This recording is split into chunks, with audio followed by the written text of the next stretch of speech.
Hey Cowboys Nation, let's go for another round of news from America's team. Watch until the end so you don't miss any news and sign up to stay tuned for everything that comes out about the Cowboys. Cowboys Jerry Jones makes firm prediction on Dak Prescott. Dallas Cowboys team owner Jerry Jones continues to express belief in quarterback Dak Prescott. While speaking at the NFL owners' meetings in Orlando, Florida, Jones made a firm statement on his veteran quarterback, saying that he believes the 30-year-old is one of a handful of quarterbacks who haven't won a Super Bowl that will win. I think there are a handful or more of quarterbacks playing who haven't won a Super Bowl that will win a Super Bowl, Jones said Sunday, per David Moore of the Dallas Morning News. I think Dak is one of them. I'm firm there. He's one of the ones who can. Jones continued to praise Prescott, stressing how close the team has been when it comes to winning. I think we're going to be as close, going in, as we've been with the last 3 teams with Dak, Jones said. That is really the gist of what we're about this year. We've got Dak. We want to get it done. I think we have been in a situation where we can get it done with less. Cowboys' Dak Prescott has come up short in playoffs. More pressure will be on Prescott to succeed this year due to the team's offseason approach. Dallas has lost multiple key veterans from last season, including a couple of Prescott's former primary teammates, center Tyler Biadasz and wide receiver Michael Gallup. Furthermore, they've also lost veteran defenders such as Durance Armstrong, Dante Fowler and Neville Gallimore. Their one major free signing has been former Pro Bowl linebacker Eric Kendricks. Prescott is certainly one of the top quarterbacks in the league, coming off of arguably the best season of his career. The 8-year veteran led the league in passing touchdowns and was named an All-Pro for the first time in his career in addition to being named to his 3rd Pro Bowl. Prescott actually finished second in MVP voting behind Lamar Jackson. However, that level of regular season production hasn't led to results in the playoffs. The Cowboys were unexpectedly bounced in the wildcard round by the 7th-seeded Green Bay Packers, where Dallas fell behind 48-16 at one point. Furthermore, Prescott has never advanced past the divisional round in his 8 seasons as a starting quarterback and holds a 2-5 record in the playoffs. Cowboys could make run at hybrid $70 million 3-time Pro Bowler, analyst. Dallas Cowboys fans are hoping the team has some exciting moves ahead after a slow start to the offseason. Bleacher Report's Gary Davenport put together a list of the best fits for some of the top remaining free agents.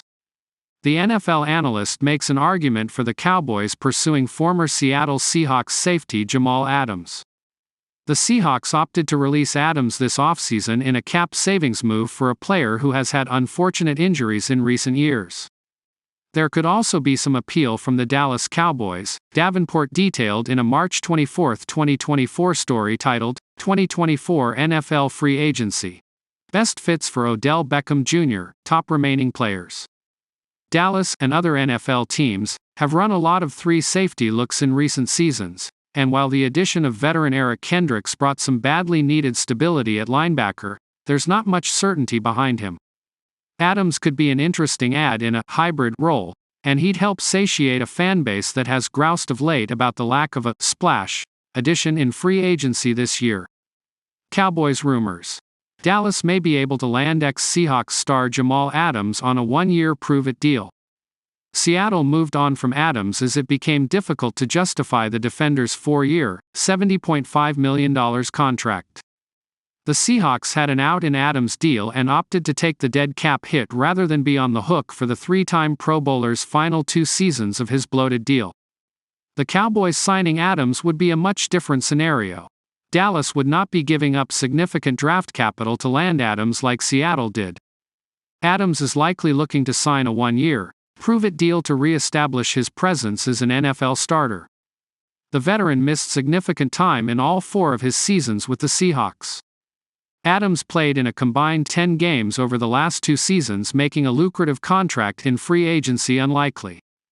The defender posted 48 tackles, 7 tackles for loss, 2 quarterback hits and 2 pass deflections during his 9 appearances in 2023. The Cowboys could give Jamal Adams a chance to resurrect his NFL career.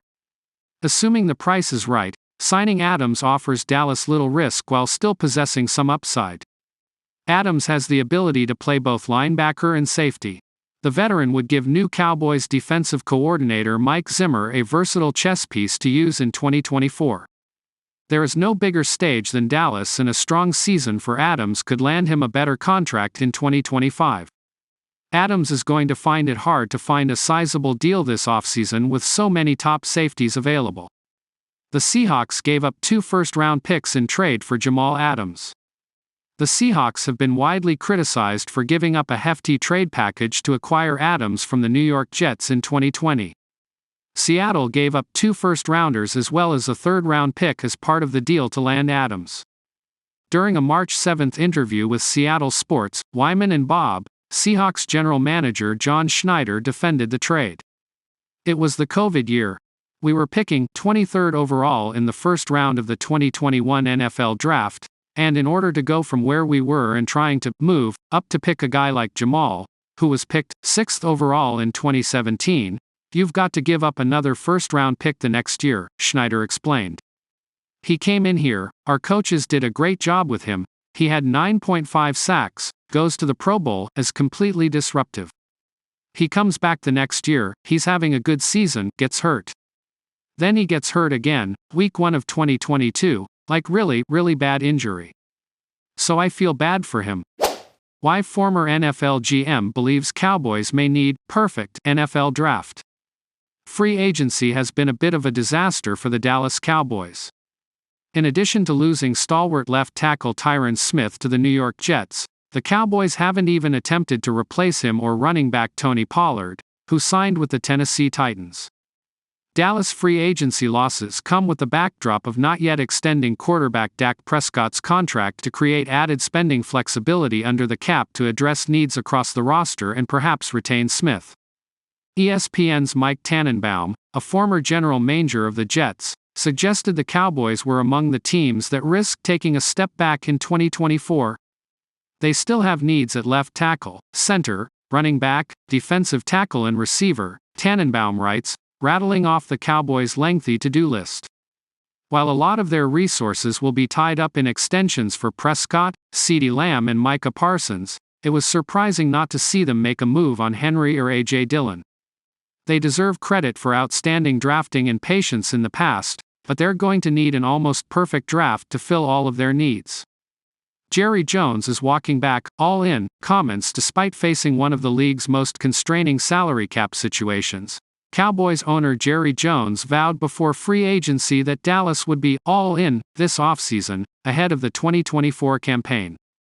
But, after the Cowboys lost out on Smith and have mostly been sitting on the sidelines through free agency's first 2 waves, Jones is walking back those comments. "I have been more all-in before," Jones told reporters at the NFL annual meeting in Orlando. "By any definition, and I have more all-in to make a run back to the line of scrimmage than I've been to run for 50 yards. Sometimes that is a bigger challenge. That is really the gist of what we're about this year. We've got to get it done." Those comments seem to indicate Jones would be satisfied with the status quo, an NFC East championship followed by a blowout loss to the Green Bay Packers, at home, in the NFC wildcard round. "I think that we have been in a situation where we can get it done with lesser. More doesn't necessarily beat Green Bay. There are other things, maybe having it better strategically in different spots, but more than necessarily beat them, either. So, we're gonna be asked to do some things different because we got some different players." It's worth pointing out that Jones recommitted to head coach Mike McCarthy, so it's difficult to see much changing, strategically, and the Packers seem to lay bare how far the Cowboys are from making a legitimate Super Bowl run in a suddenly hyper-competitive NFC. Jones may be admitting here that the Cowboys weren't necessarily in a position to be all-in in free agency, but it's difficult to imagine the status quo being good enough for Dallas to make strides in 2024.